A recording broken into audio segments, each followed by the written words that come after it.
Welcome guys, welcome back to the Mayur classes. अब हम शुरू करने वाले हैं क्लास 8th एनसीईआरटी और ये है जियोग्राफी की एनसीईआरटी। मैंने जियोग्राफी सब्जेक्ट उठाया, पहले जियोग्राफी ही कंप्लीट हो, फिर आहिस्ता आहिस्ता बाकी भी सब्जेक्ट्स कंप्लीट हो। और ये चैप्टर 1 है रिसोर्सेज। ओके, रिसोर्सेज में क्या क्या रिसोर्सेज हैं उनके बारे में पढ़ेंगे। चैप्टर 2 का जो नाम है वो land, soil, water and natural vegetation.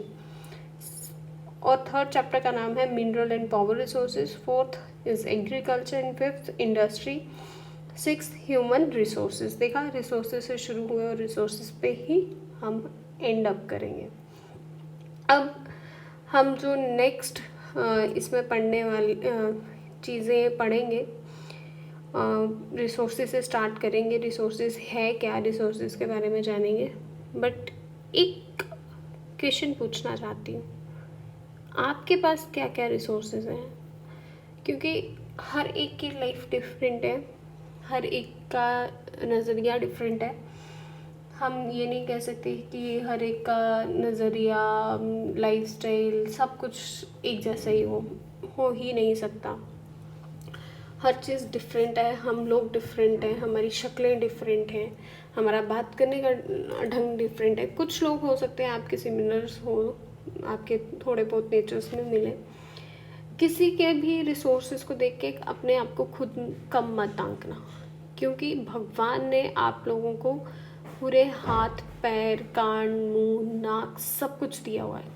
इस दुनिया में वो भी लोग हैं जिनके पास शायद भगवान ने एक हाथ नहीं दिया है, या अच्छे से टांगे नहीं दी हैं, या वो विजुअली इम्पेयर्ड है, उनको दिखाई नहीं देता है। किसी को बाय बर्थ कलर ब्लाइंडनेस है, किसी को सुनाई नहीं देता है, कुछ लोग बोल नहीं सकते हैं, ये सब कुछ। और ये सब कुछ जो है ये मतलब जिन लोगों के साथ होता है, एक्चुअल में रिसोर्सेज उनके पास नहीं है। एक्चुअल में वो लोग सफ़र कर रहे हैं, हम लोग नहीं। हमारे पास सब कुछ है ना, हमारी बॉडी पूरी प्रॉपरली फंक्शन कर रही है ना जब तक, that means we are lucky and we are too lucky about that. तो हमें इस चीज़ में ये लेके नहीं बैठ जाना वी आर अनलकी, हम अच्छे नहीं हैं, हमें दिखता नहीं है, ये नहीं है, वो नहीं है। ऐसा कुछ भी नहीं है, हम बहुत अच्छे हैं, हमें सब कुछ मिल रहा है। हम सब कुछ, अगर आप ये वीडियो लेक्चर्स देख रहे हो, it means you are good enough. तो अपने आप का सबसे पहली चीज़ है स्टॉप कंपेयरिंग। एकदम बंद कर दो। आप आज जिस भी कंडीशंस में हो, सबकी सेम कंडीशन नहीं होती है, बट आप जिस भी कंडीशन में हो, वन थिंग रिमेंबर कि आप अच्छे हो। क्यों? आपके पास सब कुछ है, सब कुछ इन द सेंस आपके पास पूरे आपके बॉडी पार्ट्स हैं। कुछ लोग ऐसे हैं जिनके पास नहीं है। ये थी हमारी फर्स्ट ब्लेसिंग। सेकंड ब्लेसिंग, हमारे पेरेंट्स, हमारे भाई बहन हमारे साथ हैं। आज के टाइम बहुत ख़राब चल रहा है। कुछ होंगे कार एक्सीडेंट्स में कुछ हो जाता है, किसी के पेरेंट की डेथ हो जाती है, किसी के भाई की डेथ, किसी की सिस्टर की डेथ, इतना कुछ चल रहा है। तो आपके पास ये लोग भी हैं, आपकी सबसे बड़ी स्ट्रेंथ। तो आपके पास जब ये दो चीज़ें हैं तो किसी भी चीज़ से डरने की ज़रूरत नहीं है, आप सब कुछ कर सकते हो। ओके, ज़्यादा टाइम वेस्ट नहीं करूँगी, बहुत बातें हो गई। अब हम चैप्टर पढ़ेंगे और पढ़ो, क्योंकि मुझे ना शुरू से ही लगता है कि फ्रॉम माई चाइल्डहुड या मेरी लाइफ में कभी भी कोई भी प्रॉब्लम आई हो तो मुझे एक ही चीज़ लगी है, should be education is the only की टू रिजॉल्व योर प्रॉब्लम्स। एक एजुकेशन ही है, एक पढ़ाई ही एक ऐसी चीज़ है जो आपकी सारी प्रॉब्लम्स का हल है। सारी, हर एक चीज़ प्रॉब्लम का हल आपकी पढ़ाई है। और ये चीज़ मैं मानती भी हूँ। और एक बारी मैंने अपने भाई को भी बोला था एंड अपने फादर को भी बोला था कि लाइफ में इंसान दो बारी मेहनत करता है। एक बारी तब जब या तो वो 32 से पहले पहले मेहनत कर ले, हार्डशिप देख ले। एक वो जब वो 32 के बाद करता है। जो 32 से पहले वाली मेहनत होती है ना, वो मेहनत होती है आपके अपने अपने लिए, सिर्फ अपने लिए आप पढ़ रहे हो, आपके ऊपर और कोई टेंशन नहीं है, कुछ भी नहीं है, आप काम कर रहे हो, कहीं स्ट्रगल आ रहा है, it is all okay. But जब आप 32 के बाद मेहनत करते हो तो आप एक मैरिड इंसान हो, उस टाइम पे आपके सिर के ऊपर एक रिस्पॉन्सिबिलिटीज़ हैं, आपके बच्चे हैं, आपके पेरेंट्स हैं, आपके भाई बहन हैं, आपका पार्टनर है। तो उस टाइम पे ना आप जो मेहनत करते हो ना, वो सिर्फ पेट पालने वाली होती है, वो सिर्फ 2 वक्त के खाने तक की मेहनत होती है। आज के टाइम पे जिस हिसाब से वर्ल्ड ड्रास्टिकली चेंज हो रहा है उसको लेके। बट अगर हम 32 से पहले बैठ के मेहनत करी जा रहे, बेशक हमें कोई रिजल्ट नहीं दे मिल रहा, नो वरीज, बट एक टाइम आता है कि भगवान आपको उसका रिजल्ट देते हैं, और उससे पहले आपको बहुत टेस्ट किया जाता है। मे बी भगवान आपको टेस्ट कर रहे हो कि आप इस चीज़ के लायक हो, जो आप मुझसे मांग रहे हो, पहले मुझे प्रूफ तो करके दिखाओ कि आप इस चीज़ के लायक हो। तो इसीलिए ज़्यादा सोचना नहीं है कि हाँ हम मेहनत कर रहे हैं या हम बहुत चीज़ों को फेस कर रहे हैं, it is all worth it. भगवान कभी भी किसी की मेहनत नहीं रखते।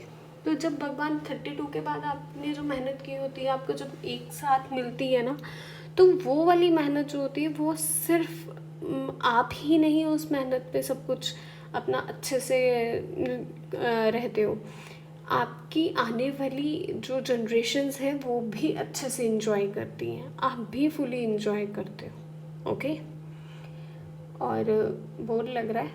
बोर नहीं है, ये लाइफ लेसन्स हैं बहुत। मतलब आप बोलो कि मैं कुछ मजाक करके या कुछ और चीज़ें जो डाल कर, नहीं होगा, क्योंकि पढ़ाई मेरे लिए बहुत सीरियस चीज़ है। हाँ, हंसी मजाक होना चाहिए, पढ़ते पढ़ते कुछ हो गया, हंसी मजाक आ गया तो दैट इज़ अनदर थिंग। मैं कुछ उल्ट पटांग सी बातें बोल के नहीं, भाई पढ़ो, बोर लगेगा, क्यों लगेगा, मैंने शायद अपनी 1-2 वीडियोस में पहले भी बोला है, बोर इसलिए लगेगा क्योंकि ये दिमाग को काम करना पड़ रहा है। जब हमारे दिमाग को काम करना पड़ता है, ये बोर फील करना शुरू कर देता है। जब भी आप सोच लो कि आप पढ़ रहे हो या कोई काम कर रहे हो और आप बोल रहे हो ना कि मैं बोर हो रहा हूँ या मैं बोर हो रही हूँ, इट मीन्स आपका दिमाग अब काम करने लगा और ये आपको जानबूझ के सिग्नल्स दे रहा है कि नहीं यार बोर हो रहे हैं, चलो छोड़ो। आप कभी मोबाइल्स चलाते हुए बोर नहीं होते हो? रील्स देखते हुए बोर नहीं होते हो? मूवीज़ देखते हुए बोर नहीं होते हो? पबजी खेलते हुए बोर नहीं होते हो? इंस्टाग्राम की रील्स स्क्रॉल करते बोर नहीं होते हो? बट पढ़ते टाइम आप थक भी जाते हो, बोर हो जाते हो, और ये हमारा दिमाग ऐसा है ना, ये काम नहीं याद दिलाएगा, अच्छा अभी ये काम था यार, ये पहले कर लेते हैं। अनइम्पॉर्टेंट काम इतने इम्पोर्टेंट आपको बताएगा कि आप उन कामों को पहले करना शुरू कर दोगे। तो प्लीज़ लेक्चर्स को बोर मत समझो, ये समझो कि ये बहुत, समझना क्या है ही इम्पॉर्टेंट है ही इम्पॉर्टेंट। मैं क्लास के हिसाब से ले लूँ, मैं कॉम्पिटिटिव एग्ज़ाम्स के हिसाब से ले लूँ, जिस भी हिसाब से ले लूँ, it is very important. Okay, let's get started. देखो, रिसोर्सेज जो चैप्टर है, मैं इसमें से ये अम्मा वम्मा वाला कुछ नहीं पढ़ूँगी। Water, electricity, rickshaw, vegetable and text book have something in common. इन सब में कुछ कॉमन है। They have all been used by you, हम लोग यूज करते हैं। So they have utility, use हो रही है तो इसका मतलब ये क्या है, यूटिलिटी है। यूटिलिटी और use ability is what makes an object और सबस्टांसेस अ रिसोर्स। यूटिलिटी क्या है, जो किसी सब्जेक्ट ऑब्जेक्ट को या सबस्टांस को रिसोर्सेज में कन्वर्ट कर दे, मतलब रिसोर्सेज जिनको हम यूज़ कर रहे हैं। How does something become a resource, अब कुछ रिसोर्स बनेगा। Raju now wanted to know, Raju को शायद पता है। Amma told to the children things become resources only when they have value. Resources कम बनते हैं जब उनकी कोई वैल्यू होती है। इट्स यूज़ और यूटिलिटी गिव्स इट्स वैल्यू, इनके यूज़ क्या देते हैं, वैल्यू देते हैं। यूटिलिटी क्या देती है, वैल्यू देती है। All resources have some values, हर एक रिसोर्स की अपनी एक वैल्यू है। वैल्यू मीन्स वर्थ, जिससे आपको कुछ मिल रहा है। सम रिसोर्सेज हैव इकोनॉमिक वैल्यू, कुछ रिसोर्सेज से इकोनॉमिक वैल्यू मिलती है, सम डू नॉट, कुछ से कुछ भी नहीं मिलता है। For example metals have an economic value, metals की कुछ इकोनॉमिक वैल्यू है। ए ब्यूटीफुल लैंडस्केप में नॉट, जितनी आपको वैल्यू एक मेटल दे रहा है, एक गोल्ड दे रहा है, बट उतनी वैल्यू शायद आपको एक लैंडस्केप नहीं दे पाएगा। बट बोथ आर इम्पॉर्टेंट, दोनों ही इम्पॉर्टेंट है। एंड सेटिस्फाई ह्यूमन नीड्स, दोनों ही ह्यूमन नीड्स को सेटिस्फाई करते हैं। Some resources can become economically valuable with times, कुछ रिसोर्सेज जो हैं वो क्या है, वैल्यूएबल है टाइम को लेके। Your grandmother's home remedies have commercial value today, आज ग्रैंड मदर जो है उनकी रेमेडीज जो हैं उनकी हैव नो कमर्शियल वैल्यू, कोई कमर्शियल वैल्यू नहीं है। कितने लोग यूज़ कर रहे हैं, नहीं कर रहे ना। मैं आपको अपनी स्टोरी बताती हूँ। 2023 में मैं बीमार हो गई, बीमार इन द सेंस मुझे चिकन पॉक्स हो गया। अब सबको पता है जब चिकन पॉक्स होता है ना तो मुंह पे दाने आ जाते हैं, वो जब पिंपल्स आ गए, मेरा मुंह इतना गंदा हो गया। मैंने डॉक्टर को कंसल्ट किया, डॉक्टर ने मुझे बोला कुछ यूज़ करना ही नहीं है, कुछ भी नहीं करना है। तो मुझे कुछ दिनों के लिए ना फेस भी वॉश नहीं करना था, मतलब फेस को हाथ तक नहीं लगाना था। उसमें खाने पे भी बहुत प्रेज होता है, आपको नमक नहीं खाना है, तो आपको मीठे पे आ जाना है। 15-20 दिन बहुत मुश्किल से निकलते हैं वो, और आप किसी भी पिंपल को उसके टच नहीं कर सकते। अगर आपने टच किया तो उसके निशान रह जाता है, और फिर वो मार्क कभी नहीं जाता, कभी भी नहीं जाता, आप कुछ भी कर लो। तो तब मुझे एक डॉक्टर ने मुझे बोला कि जैसे ही मेरा फेस ठीक होना शुरू हुआ तो मैंने उनको दोबारा कंसल्ट किया कि मेरा फेस ठीक हो रहा है। तो उन्होंने मुझे बोला सुरभि, उन्होंने मुझे बोला कि आप एक काम करो कि आप कोई फेस वॉश मत यूज़ करो, थोड़े दिन दूध लगाओ अपने फेस पे हल्के हाथों से एंड लीव इट, छोड़ दो। छोड़ने के बाद आप उसके साथ मुँह धो, मुँह धोने के बाद आप कुछ मत करना, उसे ऐसे ही ट्राई होने दो। फिर 15-20 दिन वैसे फिर निकल गए। फिर उन्होंने मुझे बोला, अब मैंने उनको पूछा दोबारा, मैंने कहा अब मैं कौन सा फेस वॉश यूज़ करूँ। तो उन्होंने मुझे कहा आप फेस वॉश कुछ यूज़ नहीं करोगे, आप सिंपल बेसन लोगे और बेसन से रोज़ अपना मुँह धोगे। आज 1 साल हो गया है, 1 साल होने वाला है, अप्रैल की बात है, 1 साल होने वाला है। 1 साल तक, 1 साल से लेके अभी तक मैंने, मतलब इन 1 साल में मैंने अभी तक अपने फेस पे कोई केमिकल फेस वॉश नहीं यूज़ किया है, कोई भी नहीं। जितनी भी एड्स, ममाअर्थ, वाव है, कितना कोई भी मैंने यूज़ नहीं किया। And I feel the difference. I feel the difference between the between my faces. I have 2 faces, like 2023, 24 का डिफरेंस भी दिखता है और 21 से पीछे वाला भी डिफरेंस दिखता है। तो उसकी कोई वैल्यू है क्या? ये दादी माँ का नुस्खा ही था। घर वाले बोलते तो शायद मैं नहीं मानती, बट वहाँ पे मैंने इस चीज़ को एडमायर किया और मैंने माना। यही चीज़ बोल रही कि वो उनके रिसोर्सेज की कोई वैल्यू नहीं। हम बोलते नहीं नहीं हम ले आते हैं बाहर से इसलिए मैंने आपको स्टोरी सुनाई। कहाँ पे पहुँचे थे हम? हाँ, but if they have patent and sold by medical firm tomorrow they could become economically valuable. जैसे अब जो मैंने आपको बताया कि मैं बेसन लगाती हूँ, अब मैं लगाती कैसे हूँ, इसका मैं पेटेंट ले लूँ, मैं इस पे पूरी वो कर लूँ, मेडिकल फॉर्म पे बताना शुरू कर दूँ, तो क्या होगा? यही चीज़ मेरी क्या बन जाएगी? रिसोर्स बन जाएगी, और यहाँ से मुझे क्या अर्निंग होना शुरू हो जाएगी। अब ग्लॉसरी में लिखा हुआ है patent. Patent it means the exclusive right over any idea और इन्वेंशन। पेटेंट मतलब जिसके ऊपर किसी का खुद का राइट हो, उसका खुद का आइडिया हो, उसकी खुद की चीज़ें हो, किसी से उसने उधार नहीं लिया है, किसी का चुराया नहीं है, और वो रिसोर्स उसका खुद का हो, किसी और का नहीं, और कोई भी उसकी ऊपर क्लेम नहीं कर सकता। टेक्नोलॉजी क्या होती है? It is the application of latest knowledge and skill in doing और मेकिंग थिंग्स। जैसे आज मैं और आप कैसे कनेक्टेड है? Through technology. मैं पढ़ा रही हूँ, आप वहाँ पढ़ रहे हो, आप वीडियो लेक्चर देख रहे हो, आपको जो नहीं पता लग रहा है आप कमेंट सेक्शन में मुझे बताओगे। तो हम कनेक्टेड हैं ना, मेरी यूट्यूब फैमिली है ना, तो वो किसके थ्रू कनेक्टेड है? वो है टेक्नोलॉजी के थ्रू कनेक्टेड।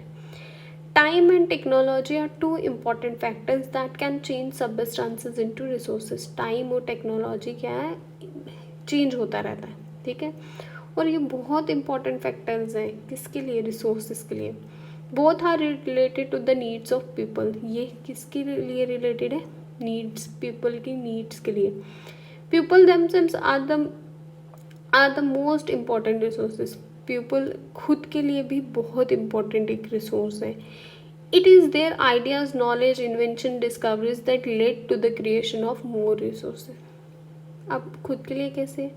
मेरे पास कोई आइडिया आएगा, मैं शेयर करूँगी, फिर उस पर इन्वेंशन होगी, नॉलेज होगी। हम कितनी चीज़ें वैसे ही डिस्कवर करते हैं उसके हिसाब से।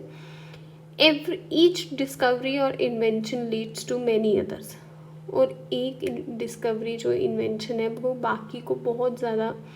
अब किसी ने यूट्यूब बनाया, ठीक है, आप सबको पता है किसी ने तो बनाया है। किसने बनाया वो आप मुझे कमेंट सेक्शन में बताओगे। तो उसके थ्रू हम सब कनेक्टेड है, सब यूज़ कर रहे हैं। It is also a resource. The discovery of the fire led to the practice of cooking. वही बोला ना, हम यूट्यूब से क्या हो गया? वीडियोस बनाने लगे, हम यूट्यूब पर पढ़ने लगे, तो उसके बाद प्रैक्टिस क्या होने लगी? कुकिंग की होने लगी, व्हील की होने लगी। Resulted in development of newer modes of transport. ये किसके मोड्स आने लगे? ट्रांसपोर्ट के। The technology to create hydroelectricity has turned energy in fast flowing water into an important resource. जो ये टेक्नोलॉजी है ये किस में कन्वर्ट किया? Hydroelectricity. एनर्जी को फास्ट किया, पानी से एनर्जी निकाली।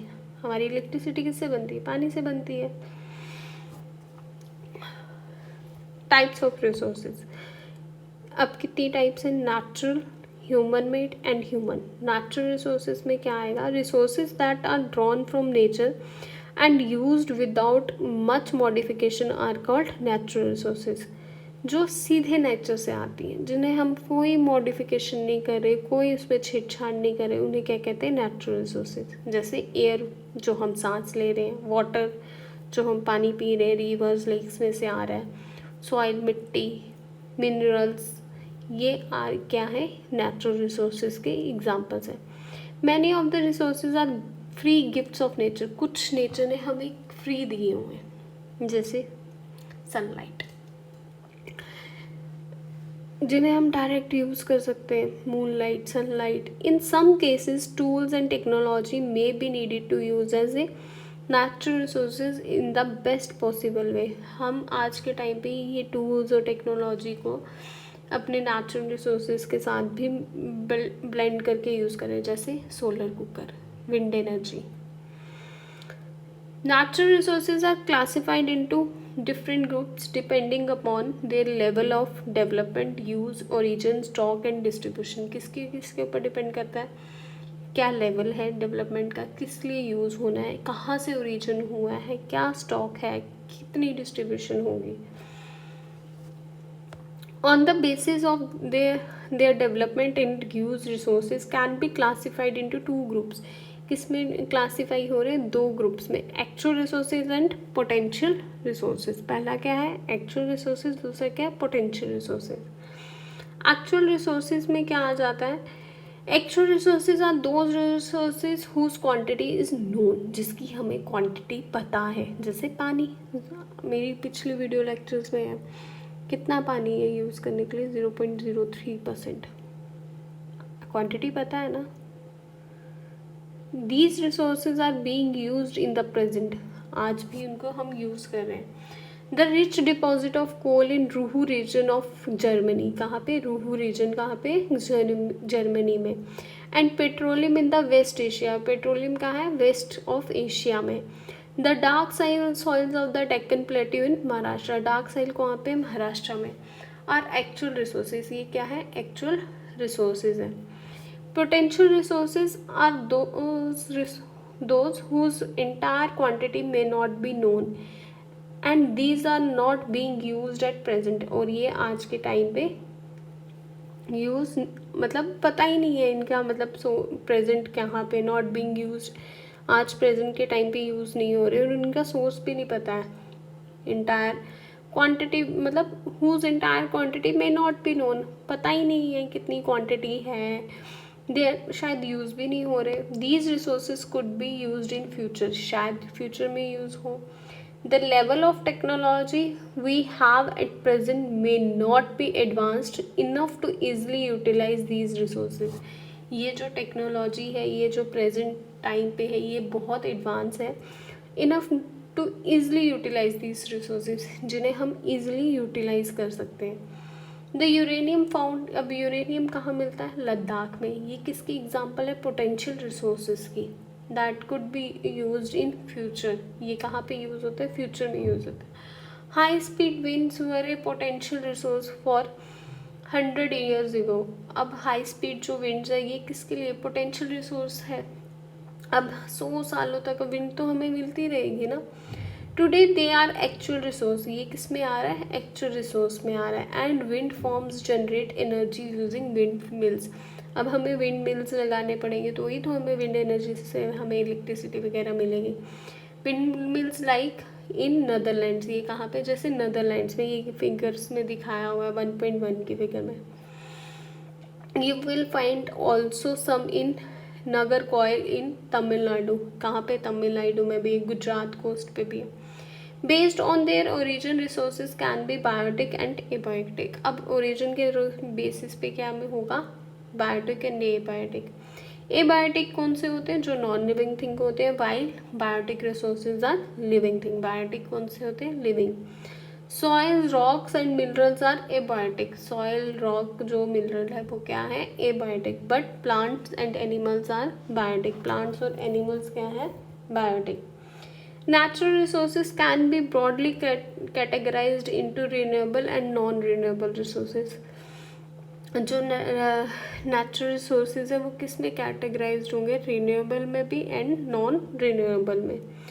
Renewable resources are those which get renewed or replenished quickly, जो बहुत जल्दी रिन्यू होते हैं और बहुत जल्दी मतलब रिप्लेनिश्ड हो गया, बहुत जल्दी यूज हो जाते हैं।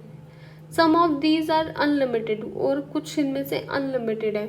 And are not affected by human activities, कुछ इफेक्ट नहीं पड़ेगा, जैसे solar and wind energy. Yet careless use of certain renewable resources like, जो हम केयरलेसली यूज़ कर रहे हैं, water, soil, forest can affect their stock. ये क्या, इससे क्या हो सकता है, हमारा स्टॉक ख़त्म हो सकता है। वाटर अगर हमने फालतू में यूज़ किया, वेस्ट किया, तो क्या होगा, पानी ख़त्म हो जाएगा। सॉइल को पल्यूट किया तो सॉइल ख़राब हो जाएगी, खाना नहीं आएगा। फॉरेस्ट ख़त्म किए तो फॉरेस्ट से जो भी हमें वुड मिलती है, रबर मिलता है, पेपर मिलता है, वो क्या होगा, वो नहीं मिलेगा। बट द शॉर्टेज और drying up of natural resources is a major problem in many parts of the world. अब पर इनकी जो शॉर्टेज है, इनका जो सूखना है, पानी जो सूख रहा है या फॉरेस्ट कम हो रहे हैं, उसकी वजह से क्या हो रहा है, बहुत बड़ी प्रॉब्लम्स क्रिएट हो रही हैं। अब नॉन रिन्यूएबल सोर्सेज क्या होते हैं, non renewable resources are those resources which have a limited stock, जो क्या है, लिमिटेड स्टॉक होता है जिनका। Once the stocks are exhausted it may take thousands of years to be renewed or replenished. Since this period is much more than human life spans, ये किससे भी ज़्यादा ह्यूमन की एक लाइफ स्पैन से।